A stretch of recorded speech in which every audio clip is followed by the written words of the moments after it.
Hello everyone, Jeff here. This week I'm going to be working on a set of rules for the visual style of Antilia. I'm not sure how this is really going to work out, but I've got various scene elements like the landscape and the structures now rendering that I'd like to put together and start to make sure that we're on the right path and that we have a good idea of what Antilia is going to look like. So let's get started. So real quick before we begin, just a response to your response to last week's video about the use of commercial assets in Antilia. Thank you very much for all the feedback, really great feedback. I appreciate all your comments, I read them all. The main themes that I seem to take away from that conversation was one, concern about that we keep the visual style looking okay, and that's something I definitely worry about. It's something I think about a lot when I start looking at these commercial assets. And two, would there be any royalties, which now all the sources I'm choosing from they do allow commercial use and they do not have any royalties. It's a one-time fee up front. And as I said in that video, I'm not going to be using commercial assets for a lot of things in Antilia. It's not going to work for the characters, the buildings, the clothing, the equipment, the furnishings. There's just all these things that commercial assets aren't going to work for. Now, I probably will buy some temporary furnishings just so we can play with the thing, because our furniture crafting system isn't going to come along till next year. But once that does come along, we'll be replacing all those assets. And the other thing was, yeah, we will be replacing a lot of those assets that we buy commercially. They're just going to be placeholders, especially things like the insects. They don't really suit the alien world of Antilia. They look far too Earth, really. So thanks for all your feedback, really great comments. And I'm going to be kind of continuing on in that theme with this video, which is defining that visual theme. How do we make everything, regardless of where it came from, how do we get it to look the same? And I have a few ideas there, so let me go ahead and pull up some files here. So kind of here's this little temporary scene I've put together, just a small island. So I'll sort that out. And that's just kind of what I got. I got this little island. We'll play with the landscape tool a little bit. I'm going to remove these temporary rocks that we were kind of looking at. I was playing with the colorization there a little bit. Maybe we'll try and put them back on the island later in the video. We'll see if we have time. So just kind of a simple little island. We're going to start adding one element at a time. I got the building in there because I want to see structures in the scene with everything else. And then we're going to try and use this colorization approach. Now I am going to be bringing back texture splatting on this terrain. So right now it looks pretty chunky.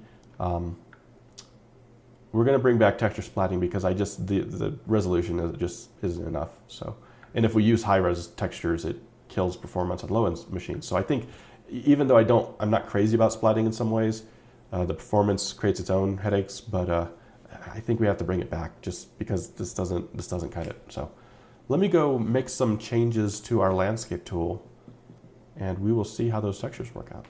First, I'm going to need to import those grayscale images I added. Right now, we're just doing a simple green. Let's just turn that off, but I'm going to keep it because I may want to copy those effects over.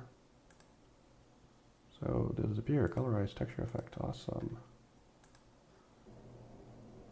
It's so hard to tell if these low-res textures, if we're getting good results or not. I really honestly can't tell.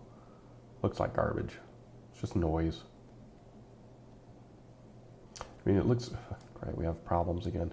It looks great on this side, but when the water's washing up this way, because the texture is directional, it doesn't look right.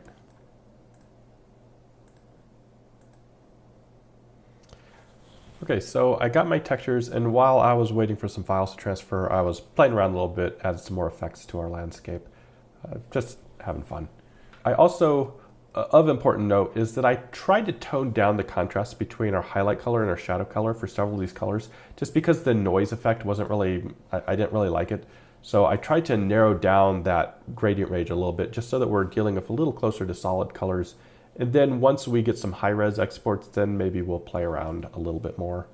So now it's time to take a look at some of the grass clutter textures. We'll create a nice even plane of short grass, and then bring in some clumps of the other kinds. I don't know if that's working yet. I'll go take a look. Let's give ourselves a hint. The idea is that the clutter would only appear where the red appears. That does appear to be the case. So it is working. That's cool. At this point, I'd like to run around in Antilia and see if these scales for these grasses are okay. Oh heck, I'm up to my neck. The grass is too tall. Now the colors, I don't know, I don't mind the way the colors are playing. With that solid color kind of look, I don't mind that. Each kind of looks kind of okay too. Huh. This is a little too tall, a little silly. These little ridges. It's more just kind of a fun thing that I can do that at all and kind of map it a little bit. I don't know if I'll really do that in a game. It is kind of like distracting. And the resolution is just too high. We don't need this higher resolution of the terrain texture. In fact, lowering that would probably help performance. So yeah, we'll reduce this grass size. I will keep these nice high-res textures and re-export, but keep the textures because I'm just going to change this height and the clutter. So there's no reason to regenerate high-res textures again. So I'll go do that, give this a couple passes and let you know how it turns out. That's a little better. Better height anyway. I mean, it's still long grass, but it's supposed to be long grass. I want to fix just some little glitches are happening so that it's a little more fun to do this. So let's fix this building glitch real quick. And then I'd like to add like a little mountain rocky areas. So let's add some rocky areas after I get that building fixed real quick.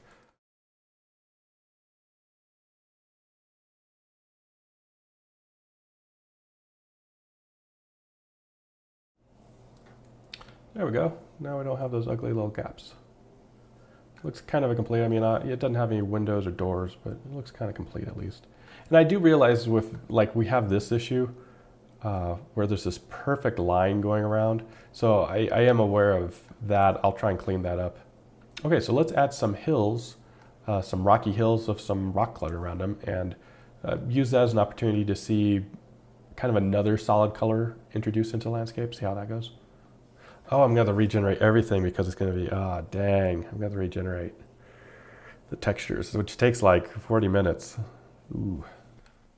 The gray's still it's lighter than I thought. I mean, it's sort of dark, but it's not really.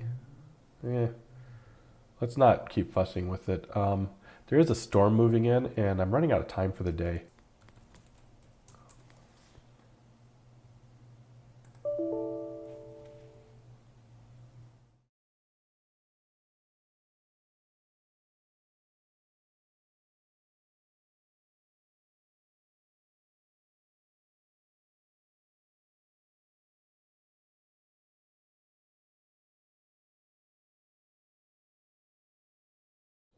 The trees do look kind of flat. The leaves could use more, like say if you look at the leaf texture, there's just not a lot of variation in them. They're very light in color. So they're coming out kind of flat, flatter than I want. I don't want trees just looking flat like that. Yeah, there's a glitch in the water that it does that thing again. I fixed that in the previous, the MMO I fixed it, but it's come back because I've changed the scene rendering order. Okay. So these should be the higher resolution textures again.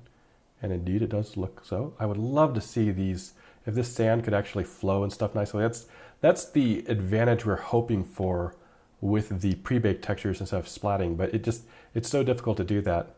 I think we're gonna have to go back to splatting because there's a lot of other advantages that we'd have with splatting.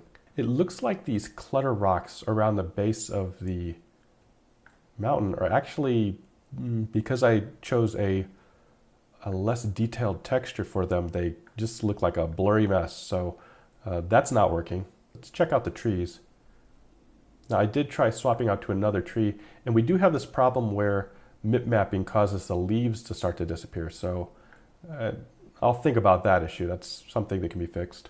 So I think that's going to do it for this week's episode. Tell me what you think in the comments. Obviously, there's still a long way to go. There's still a lot of work that could be done here, and I would love to do a second part on this.